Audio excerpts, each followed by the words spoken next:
আসসালামু আলাইকুম। আমি সজীব। দীর্ঘদিন বিরতির পর আপনাদের মাঝে নিয়ে এসেছি সত্য একটি ভৌতিক ঘটনা। আজকের থাম্বনেল দেখে বুঝতে পেরেছেন আজকের ঘটনাটি কোন বিষয়ের উপর হবে। জি হ্যাঁ, একটি লাশবাহী ট্রাকের সত্য ভৌতিক অভিজ্ঞতা আজ আপনাদের সাথে আমি শেয়ার করব। ঘটনাটি মূলত আমি সংগ্রহ করেছি একজন ট্রাক ড্রাইভারের কাছ থেকে, যার নাম হচ্ছে সিরাজ। তো চলুন তার হয়ে তার জীবনে ঘটে যাওয়া ঘটনাটি আমরা বর্ণনা শুনি। আমার নাম হচ্ছে সিরাজ। আমি পেশায় একজন ট্রাক ড্রাইভার। আমি ট্রাক চালিয়ে আমি আমার জীবিকা নির্বাহ করি। তবে আমার জীবনে এই ট্রাক চালানোকে কেন্দ্র করে বিশাল একটি ভৌতিক ঘটনা আমার সাথে ঘটে যায়, যা এখনো অবধি আমি ভুলতে পারি নাই। মূলত ঘটনাটি ঘটে আমার সাথে 2015 সালে। তো সেদিন ছিল বৃহস্পতিবার রাত। তো আমি গাড়ি চালিয়ে আমি বাবুরহাট থেকে কিছু কাঁচা সবজি আমি ট্রাক বোঝাই করে আমি ঢাকার উদ্দেশ্যে নিয়ে আসি কারওয়ান বাজার। তো সেই মালামাল নিয়ে বাবুরহাট থেকে আমি প্রায় দুপুরের দিকে রওনা দিলে আমি এই কারওয়ান বাজার সন্ধ্যার দিকে চলে আসি এবং সারা সন্ধ্যা এই কাঁচা সবজিগুলো আনলোড করার পর তখন ঘড়িতে প্রায় 11টা বেজে যায়। তো আমার বাসা যেহেতু বাবুরহাট, তো আমি আর এখানে থাকার কোনো চিন্তা করি নাই। অনেকক্ষণ দীর্ঘ ঘন্টাখানিক আমি বসেছিলাম যে কোনো টিপ পাই কিনা, কিন্তু দুর্ভাগ্যবশত পরদিন শুক্রবার থাকায় আমি কোনো ফিরতি ট্রিপ পাই নাই। তো আমি সিদ্ধান্ত নিলাম যে আমি আমার ট্রাকটা খালি নিয়ে আমি বাবুরহাটের উদ্দেশ্যে রওনা দিব। তো আপনারা যারা চিনেন বাবুরহাট, এটা হচ্ছে চাঁদপুরের ওই রাস্তাটা দিয়ে মুন্সিরহাট দিয়ে ওই যেতে হয় বাবুরহাট, আমার গন্তব্য। তো বরাবর আমি যখন রওনা দিই তখন ঘড়িতে 12টা 12:30 বাজে। তো ঢাকা থেকে খুব স্বাভাবিকভাবে আমি বের হয়ে যাই, ঢাকা পারাপার করি, কুমিল্লা রোডেও ঢুকে যাই এবং সেখান থেকে আমি লাকসাম দিয়ে ঢুকি। তো তখন ঘড়িতে প্রায় রাত 1:30 বা 2টা বাজে। তো আমি গাড়ি চালাচ্ছিলাম, আমি একাই ছিলাম, আমার সাথে কোনো হেল্পার বা কেউ ছিল না। আমার ট্রাকটা সম্পূর্ণ খালি। আর একটু বলে রাখা ভালো, আমার ট্রাকটা খুব আহামরি বড় ছিল না। একটা 13 ফুটি একটা ট্রাক, মানে পিক আপ বললেও চলে, কিন্তু এটার কাঠামোটা ছিল ট্রাকের মতো। তো আমি সেটা চালিয়ে যাচ্ছিলাম বাবুরহাটের উদ্দেশ্যে। তো হঠাৎ আমি যখন মুন্সিরহাটের কাছাকাছি যাই, তো তখন আমি খেয়াল করলাম যে রাস্তার পাশে একজন মহিলা, তার সামনে একটা বডি, বলতে গেলে আমি যখন গাড়ির লাইট তার উপর পড়ে আমি বুঝতে পারলাম যে এটা একটা ডেড বডি। এবং ডেড বডিটা কাভার করা একটা, মানে আমরা যে গামছা বা তাওয়াল ব্যবহার করি, সেই গামছাটা তার শরীরের উপরে মানে কাভার করা তার বডিটা। আর এটা স্পষ্ট বোঝা যাচ্ছে এটা একটা মৃত ব্যক্তির দেহ। তো আমি একটু দেখে কিছুটা ঘাবড়ে যাই, কারণ এই রাত 2টা-2:30টার দিকে একজন মহিলা মানুষ কেন এভাবে লাশ নিয়ে সামনে বসে থাকবে। বা আবার মনের মধ্যে এই প্রশ্ন আসলো যে সে কিনা কোনো বিপদে আছে কিনা বা দরকার কিনা। আমি গাড়িটা একটু স্লো করলাম, আর একটা সময় দেখলাম মহিলাটা দূর থেকে হাত দেখাচ্ছে আমাকে। তো আমি বরাবর ট্রাকটা তার সামনে নিয়ে থামালাম এবং আমি ট্রাকে বসেই একটু জোর গলায় বললাম যে, চাচি আপনি এইখানে, আর ইনি কে? তো তখন চাচি বলল যে এটা আমার জামাই, তিনি আজকে এখানে মারা গেছে, মানে রাস্তায় চলার পথেই তিনি আকস্মিক মৃত্যুতে মারা গেছে। এখন তার বাড়ি এখান থেকে সামান্য সামনে। তো তিনি আমাকে বলতেছে যে এই রাত্রেবেলা এই লাশ নিয়ে সে কিভাবে যাবে। তো চাচি আমার থেকে সাহায্য চাইলো যে আপনি কি দয়া করে আমাকে একটু সামনে নিয়ে যাবেন, আমার বাসা এখান থেকে 10-15 বা 20 মিনিট সামনে। তো আমি কিছুক্ষণ হতভম্ব হয়ে একটু ভাবলাম যে কি করা যায়, ওনাকে এখন ঘড়িতে রাত 2:30 বাজে, ওনাকে এভাবে রেখে যাওয়াটা ঠিক হবে না। তো কিছুক্ষণ থম ধরে থাকার পর আমি চাচিকে বললাম, আচ্ছা ঠিক আছে, আপনি এক কাজ করেন, আপনি একটু ধরেন, আমিও ধরি, আমি তাহলে ট্রাকে উঠাই। আমার ট্রাকে ওইরকম রশি বা এরকম কিছু নেই, আপনার একটু ধরে রাখতে হবে আর পিছনে আপনার থাকতে হবে। তো চাচি বললো যে ঠিক আছে। তো এদিকে আবার বলে রাখা ভালো, চাচির পরনে ছিল একটা কালো রঙের বোরকা এবং তার সমস্ত শরীর কাভার করা ছিল, জাস্ট চোখ দুটা বের হওয়া ছিল। আর মৃত যে ব্যক্তিটা সে একজন বৃদ্ধ লোক ছিল, পরনে লুঙ্গি, উপরে একটা পাঞ্জাবি। যদিও আমি তার মুখ দেখি নাই, অন্ধকারে তার শরীরটা গামছা দিয়ে কাভার করা ছিল।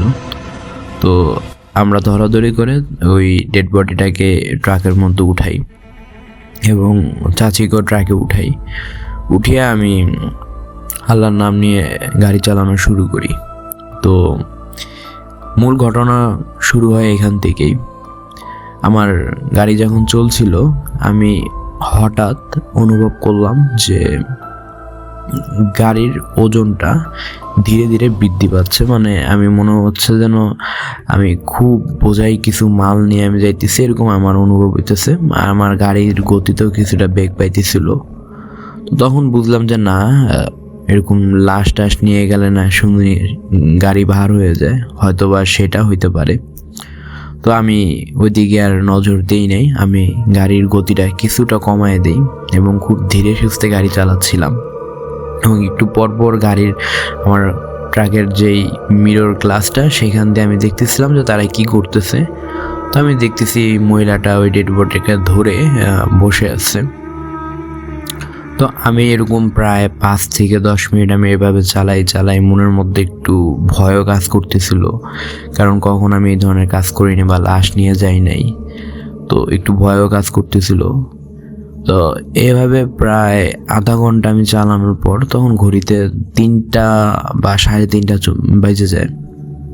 আমি বাবুরহাটের খুব নিকট চলে আসি। চারদিকে একেবারে শুনশান, মানুষ একেবারে গভীর ঘুম তখন। আর ওই জায়গাটা একটু লোকালয়ে কম মানুষের। তো আমি হঠাৎ যে বিষয়টা খেয়াল করলাম যে আমার গাড়ির সামনে, অর্থাৎ আমার গাড়ি থেকে 10 থেকে 15 হাত সামনে একটা মহিলা দাঁড়িয়ে আছে এবং একটা বৃদ্ধ লোক দাঁড়িয়ে আছে। আর ভালো মতো আমি খেয়াল করলাম, যেই মহিলাটাকে আমি ট্রাকে তুলছি, মানে যে পোশাক দেখছিলাম কালো বোরকা, একেবারে হুবাহু অবিকল সেই বোরকা পরে। এবং আমি যখন লাশটা তুলি তখন লাশটার লুঙ্গি এবং পাঞ্জাবিটা আমি খেয়াল করি। তা আমি দেখি সে পাঞ্জাবি আর লুঙ্গি পরা একটা বৃদ্ধ লোক সেই রাস্তার সামনে দুজন দাঁড়িয়ে আছে। আমি কিছুক্ষণের জন্য পুরাই স্তম্ভিত হয়ে যায় যে আমি কি দেখতেছি আমি সামনে।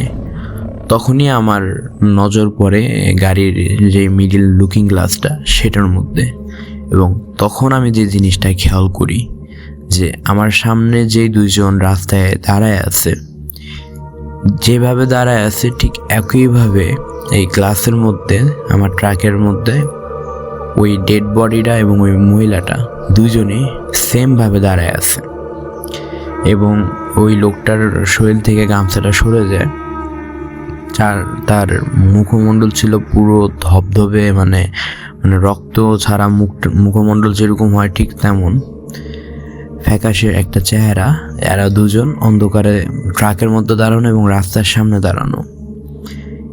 মানে এই সময় আমার হাত পা সব কিছু সম্পূর্ণরূপে ঠান্ডা হয়ে যায়। আমি কি গাড়ি চালাবো না থামাবো আমি কিছু চিন্তা করতে পারতেছিলাম না। এবং একটা সময় আমি তাৎক্ষণিক সিদ্ধান্ত নিলাম যে আমি গাড়ি থামাবো না, আমি ওইটার উপর দিয়ে চালাই দিব।